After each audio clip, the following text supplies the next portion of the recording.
Aleluia. Eu queria compartilhar com vocês um pouquinho sobre algo que Deus tem falado no meu coração. Espero que Deus me dê graça para que eu possa realmente comunicar de uma maneira simples, compreensível, mas de uma maneira plena aquilo que Deus tem movido no meu coração, trabalhado no meu coração. Queria que você abrisse a sua Bíblia comigo no livro de Lucas, capítulo 12.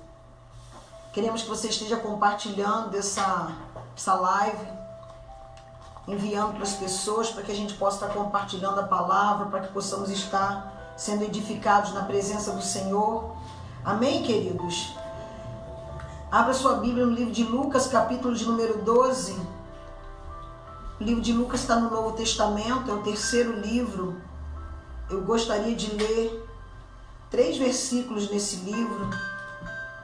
Lucas capítulo 12, versículo 35 a 37, diz assim: estejam cingidos os vossos lombos e acesas as vossas candeias, e sede vós semelhantes aos homens que esperam o seu Senhor, quando houver de voltar das bodas, para que quando vier a bater, logo possam abrir-lhe.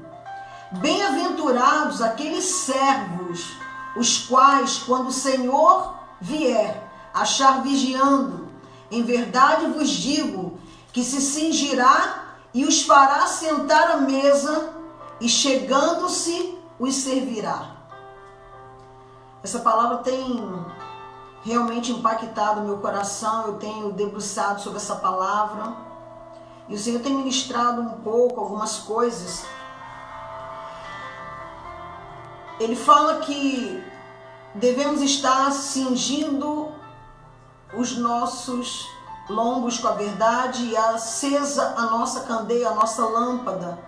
Nós vemos que esse texto ele traz um sentido de vigilância, até porque é a parábola do servo vigilante. E eu tenho pensado muito sobre isso, porque o grande desafio da jornada da nossa vida é você caminhar com vigilância. Aprender a caminhar com vigilância é um ponto determinante na nossa vida. E nós precisamos aprender essa disciplina. Aqui nessa parábola, Jesus ensina exatamente esse aspecto. Esse aspecto de você estar vigiando. E quando a gente começa a debruçar sobre essa questão de vigilância, nós vamos compreender que a vigilância ela se relaciona com muitas outras disciplinas, com muitas outras atitudes, com muitos outros comportamentos que consolidam a nossa vida dentro de uma identidade real de alguém que caminha no reino de Deus. Eu sempre falo que a nossa vida é um teste. Deus ele vai provando a nossa vida, vai nos permitindo experiências, situações, para que a gente possa, com essas experiências, com essas situações, a gente desenvolver algumas disciplinas e poder realmente caminhar numa visão de maturidade, numa visão de crescimento que possa realmente fazer com que o Senhor venha promover a nossa vida, venha impulsionar a nossa vida. Então, nós vemos que esse texto ele fala exatamente sobre isso, sobre a questão da vigilância. Mas apesar da palavra de Deus dar ênfase a essa necessidade, podemos considerar que muitos de nós temos às vezes negligenciado um pouco ou negligenciado muito essa disciplina na nossa vida. Que disciplina? A disciplina de ter o princípio de vigiar, o princípio da vigilância. Quando você abre logo em Gênesis, você vai ver Deus no primeiro momento, quando ele coloca o homem e a mulher no jardim, ele ensina o princípio de guardar. E guardar exige vigilância. Ninguém que não vigia aprende a guardar. Então, aqui no Éden, ele instrui sobre essa necessidade de guardar que requer essa disciplina de vigilância. E essa disciplina é aconselhada em todo o segmento da Bíblia. Eu separei até uns versículos que eu gostaria de ler com os irmãos, que fala sobre alguns aspectos, são muitos aspectos, que alguns versículos caracterizam essa disciplina de vigiar. Primeira coisa que nós vemos com muita frequência, talvez seja o princípio de vigiar esteja mais intenso nesse aspecto, que é vigiar a volta de Jesus. Mateus 24:42 diz assim: vigiai, pois, porque não sabeis a que hora há de vir o vosso Senhor. Assim como a parábola aqui de Lucas 12, nós vemos em Mateus também uma série de parábolas que falam sobre esse aspecto. Jesus, ele trabalhou muito esse aspecto nas suas parábolas. E isso caracteriza a importância desse aspecto. E esse aspecto de vigiar, ele está primeiramente conectado ao fato da volta de Jesus. Ainda em Mateus capítulo 25, verso 13, assim: vigiai, pois, não sabeis o dia nem a hora que vem o Filho do Homem. Então terá um dia e terá também a hora, mas será um dia e uma hora desconhecido. Então requer que a gente esteja pronto. A vigilância, ela exige um preparo. Outra coisa também que a Bíblia fala sobre vigiar, que também é muito importante, você precisa ter vigilância quanto à astúcia do adversário. O apóstolo Pedro escreve à igreja, uma igreja que estava debaixo de pressão, de perseguição, e ele diz: sede sóbrios, vigiai, porque o diabo, vosso adversário, anda em derredor, bramando como leão, buscando a quem possa tragar.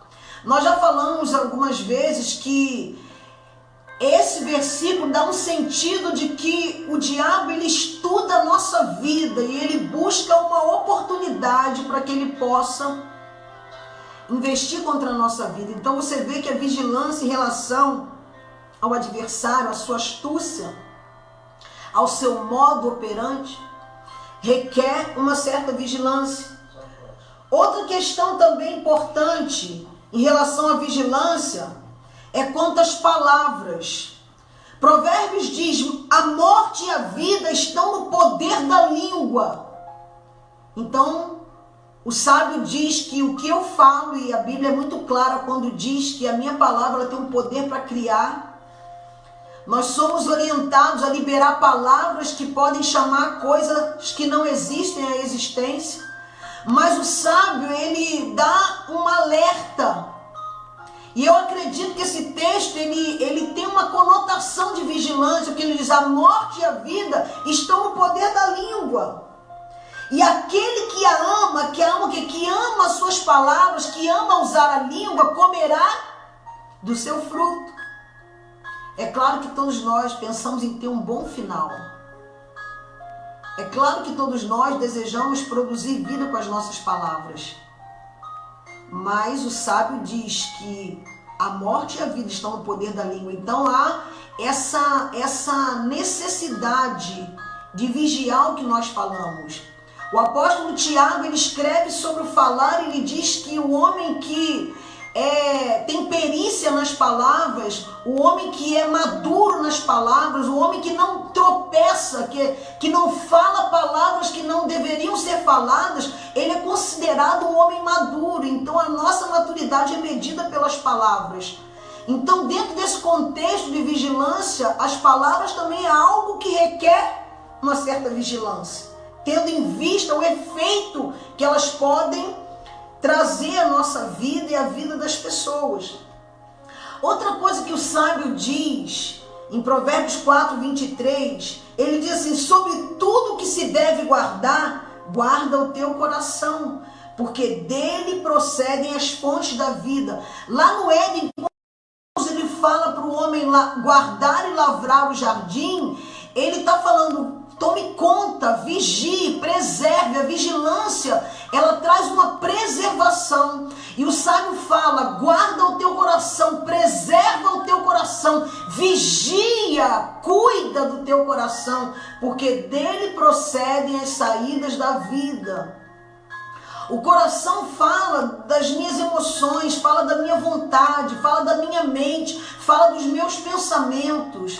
Nós sabemos que a nossa mente, ela tem uma influência muito grande na nossa vida. E o sábio diz: guarde, cuide, vigie esse aspecto da sua vida, porque a vida procede daí. Há também uma advertência, dentre tantas outras que eu não relacionei, mas você que lê a palavra de Deus, você deve lembrar.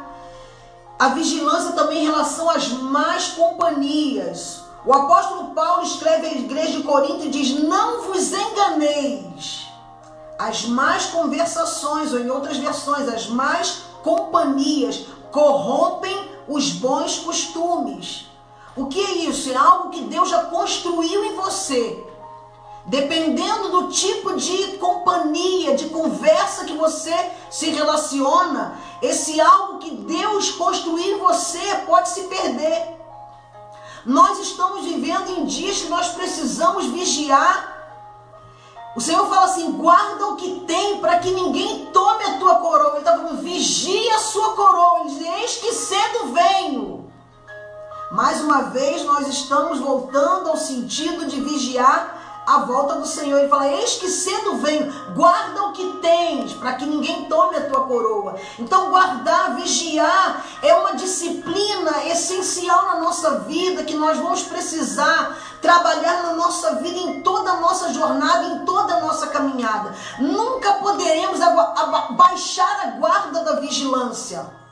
Nós precisamos sempre estar com o nosso radar, com a nossa antena de vigilância conectada com a eternidade, conectada na frequência de Deus, para que a gente possa ter sensibilidade, discernir as coisas, para que a gente possa conduzir a nossa vida, a nossa casa, o nosso chamado, o propósito de Deus, porque nós estamos completamente relacionados a esse propósito.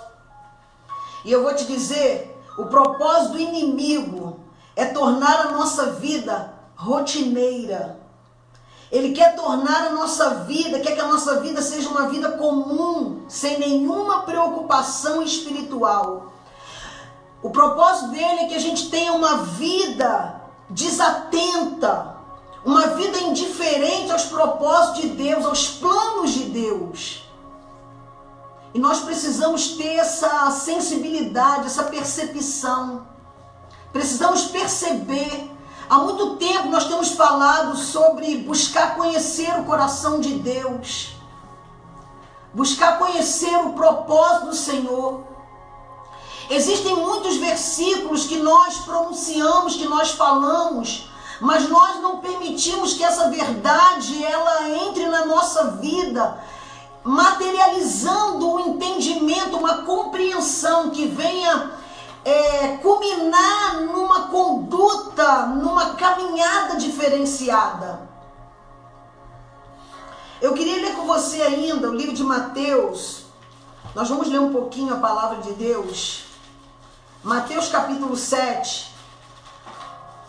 Mateus capítulo 7.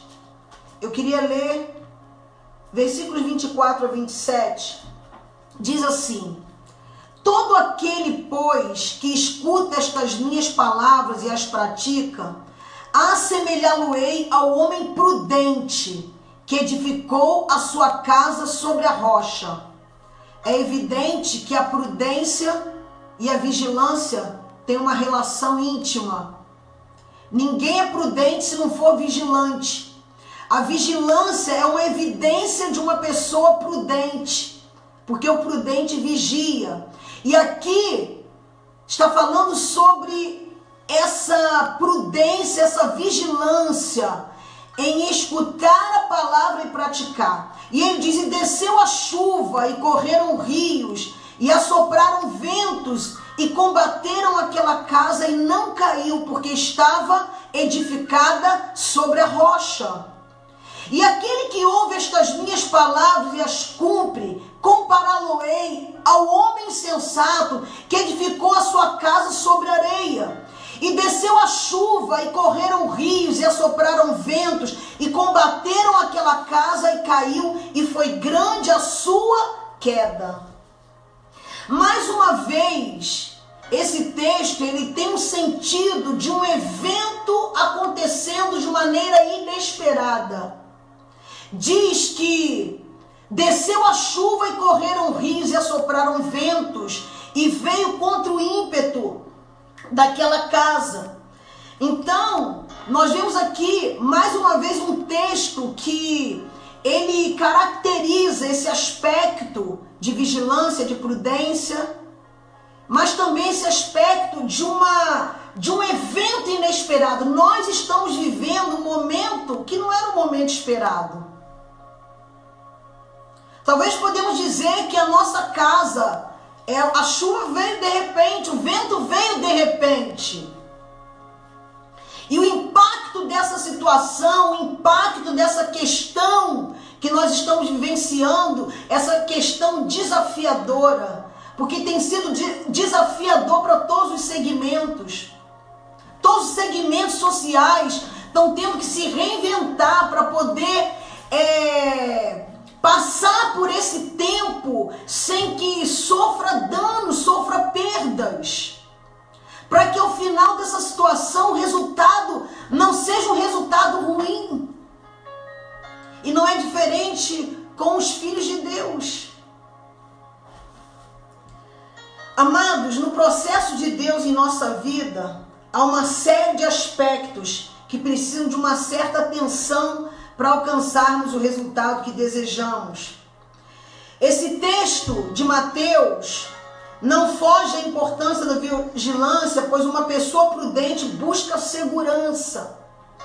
Quando diz que todo aquele, pois, que escuta estas minhas palavras e as pratica, ele será comparado ao homem prudente que edificou a sua casa sobre a rocha. Fala também sobre a prioridade na vida dessa pessoa.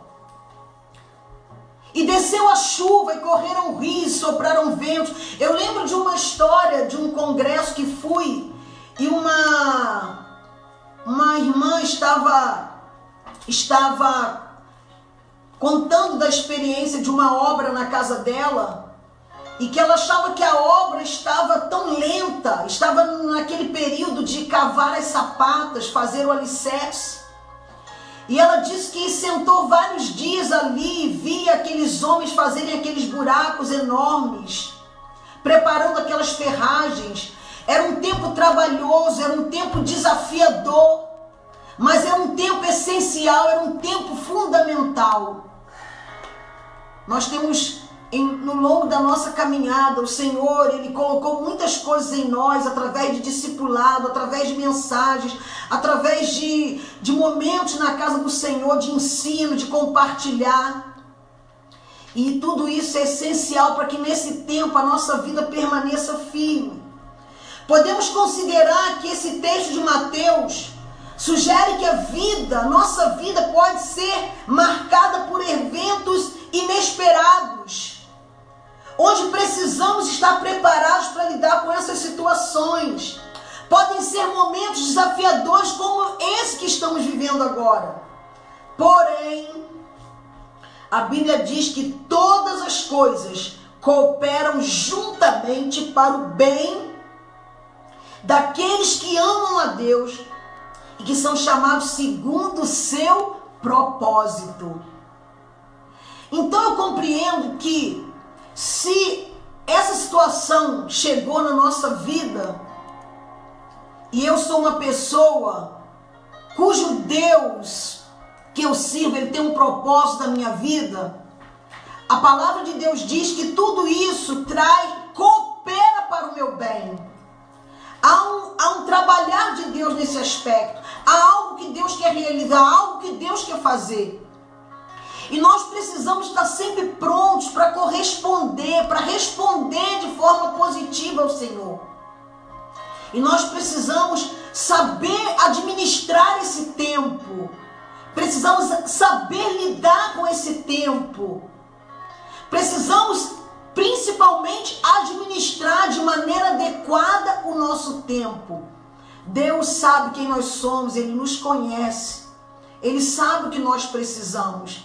Esses são dias que nós precisamos estar dentro dessa conexão, dentro dessa frequência espiritual, onde nós conseguimos discernir o propósito de Deus e venhamos realmente nos posicionar de maneira adequada. E eu queria compartilhar um texto no livro de Esther. Vamos dar uma lida no livro de Esther, porque nada melhor do que você olhar para o exemplo de pessoas. E a Bíblia tem uma vitrine de exemplos, tem uma lista de exemplos de pessoas que nós podemos olhar. E eu queria ler um pouquinho do livro de Esther, capítulo 2. A história de Esther é uma história tremenda, que nós gostamos de ler na festa de Purim, gostamos de ler no nosso quarto, porque nós aprendemos muito na experiência de Mordecai, na experiência de Esther. E o capítulo 2, eu gostaria de ler do versículo 1 a 10, diz assim: passadas essas coisas e apaziguada já o furor do rei Assuero, lembrou-se de Vasti e do que fizera e do que tinha decretado a seu respeito. Então disseram os jovens do rei que lhe serviam: busquem-se para o rei moças virgens, formosas à vista, e ponha o rei comissários em todas as províncias do seu reino, que reúnam todas as moças virgens, formosas à vista, na fortaleza de Suzã, na casa das mulheres, debaixo da mão de Hegai, eunuco do rei, guarda das mulheres, e deem-se-lhes os seus enfeites. E a moça que parecer bem aos olhos do rei, retire em lugar de Vasti. E isso pareceu bem aos olhos do rei, e assim fez. Havia então um homem judeu na fortaleza de Suzã, cujo nome era Mardoqueu, ou Mordecai, filho de Jair, filho de Simei, filho de Quis, homem benjamita, que fora transportado de Jerusalém com os cativos que foram levados com Jeconias, rei de Judá, ao qual transportara Nabucodonosor, rei de Babilônia. Este criara Radassa, que é Esther, filha do seu tio, porque não tinha pai nem mãe, e era moça bela, de aparência e formosa vista. E morrendo seu pai e sua mãe, Mardoqueu a tomara por sua filha. Sucedeu, pois, que, divulgando-se o mandato do rei e a sua lei, e ajuntando-se muitas moças na fortaleza de Suzã, debaixo da mão de Hegai, também levaram Esther à casa do rei, debaixo da mão de Hegai, guarda das mulheres. E a moça pareceu formosa aos seus olhos, e alcançou graça perante ele, pelo que se apressou a dar-lhe os seus enfeites e os seus alimentos, como também lhe dar 7 moças de respeito da casa do rei, e fez passar com as suas moças ao melhor lugar da casa das mulheres. Esther, porém, não declarou seu povo e a sua parentela, porque Mardoqueu lhe tinha ordenado que o não declarasse. Olha a situação de Esther. Esther foi levada como prisioneira, era uma escrava. E não só escrava, havia mais um agravo na vida dela. Ela era órfã de pai, era órfã de mãe. Mas quando você estuda o livro de Esther e você mira o exemplo de Esther, a maneira como ela se conduziu, nós vemos que Esther, ela tinha um fundamento na vida dela. Eu quero te dizer que o fundamento, ele é essencial na nossa vida. Você não vê em nenhum momento Esther, ela tendo conflito com a realidade de estar como escrava. Em nenhum momento ela teve conflito com a identidade e a autoridade de Mordecai sobre a vida dela. Você não vê Esther se vitimando, não vê Esther perdendo os valores, perdendo os princípios, apesar de estar dentro de um lugar onde o paganismo ele ele estava ali reinando ali. A cultura era diferente, mas ela não perdeu a sua identidade. Então a chuva, ela veio na vida de Esther. Quando ela foi levada cativa, a chuva veio, o ímpeto veio quando ela ficou órfã. Mas em nenhum momento ela foi abalada ao ponto de perder os princípios e perder o seu destino. Mas porque tinha fundamentos, naquele momento desafiador na vida de Esther, ela soube se posicionar adequadamente. E a gente sabe o resultado da vida de Esther, tudo aquilo que talvez ela aprendeu quando era criança, na mesa da sua casa. Nós sabemos que era um princípio, era uma ordem, ensinar a palavra, ensinar os feitos de Deus, ensinar a amar ao Senhor, servir ao Senhor, andar com o Senhor. E Esther, mesmo dentro daquele tempo desafiador, mesmo vivendo aqueles dias que talvez ela não teria programado aqueles dias, mas ela soube lidar com aquela situação, ela soube se posicionar de maneira adequada e reagir adequadamente. Eu quero te dizer que esse é um tempo onde nós precisamos reagir adequadamente. Nós precisamos nos posicionar de maneira adequada em relação a todo esse evento que estamos vivenciando, para que a gente possa ser impulsionado. Todo esse evento, a postura de Esther, e quando você lê, você vê o agir de Deus, o favor de Deus. Eu estava lendo sobre o preparo de Esther. Esther ficou um ano sendo preparada. Esther tinha um potencial na vida dela. E o potencial na vida de Esther seria uma chave para que ela pudesse ser uma mulher chave, ser uma mulher apostólica, uma mulher profeta, uma pessoa de Deus para aquele tempo, para trazer uma mudança de sorte, uma mudança de história. A chave, o ponto forte de Esther era a sua beleza. E Esther, ela foi trabalhada exatamente nesse aspecto. A Bíblia fala que ela ficou durante um ano. Era um protocolo daquela cultura, aquele preparo. E quando você olha esse tempo, nós vemos que pode ter sido um tempo de desafio para Esther. Um tempo desafiante. Mas Esther, naquele tempo desafiador, ela tinha fundamento, ela tinha princípios que orientava, que conduzia a vida dela. E nós precisamos nesse tempo permitir que os princípios de Deus conduzam a nossa vida, nos oriente, traga instrução ao nosso coração.